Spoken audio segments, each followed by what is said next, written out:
Stony coral tissue loss disease is a lethal disease first reported in Florida in 2014. The cause of the disease is unknown, but it is affecting 20 species of corals, especially bream, pillar, star, and starlet corals. The disease spreads quickly, causing high coral mortality, and has affected TCI's seabed. We hear from officials on prevention and treatment measures in this leading story. We've been dealing with since early last year is a new disease, coral disease, which showed up in Florida in 2014, but showed up here just about a year ago, South Caicos in January of last year, in West Caicos in May of last year. And that's called Stony coral tissue loss disease. In some ways it looks a lot like bleaching because the coral turns white, but this is totally different from bleaching. The corals will not recover from this. They are dead. The disease has spread to 4 islands across the Turks and Caicos Islands archipelago.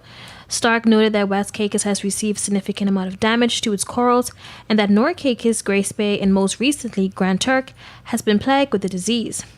Corals that were over 100 years old are now officially gone. The area that is infected and dies, it may never get back, it may never recover. So you may always have a bare spot there that gets covered with algae. But the rest of the coral, if we can get it when it's just a small spot, we can save that coral head or have a good chance of saving that coral head. Stony coral tissue loss disease is suspected to be caused by bacterial pathogen and can be transmitted to other corals through direct contact and water circulation.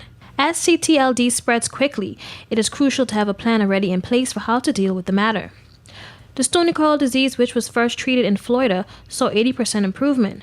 Stark says he's hoping to get the same green light from government officials to begin the same process. Basically, what we need to do is bring our volunteers together and help them, educate them about the disease. So they know what we're dealing with, they know how to identify it, and they know which species. So it'll be training them to identify corals, it'll be training them to identify and differentiate between stony coral and bleaching, and then also in the preparation and application of the antibiotic treatment. And then, so we'll have one day of classroom training basically, and then a day out actually doing training in the water. Over 1,000 petitions were signed demanding the group be given the go-ahead to start administering antibiotics. However, there was a delay. In tomorrow's newscast, Minister for Tourism and Environmental, Honorable Ralph Higgs, will be addressing the stony coral tissue loss. For PTV News Watch, I'm Regina Williams.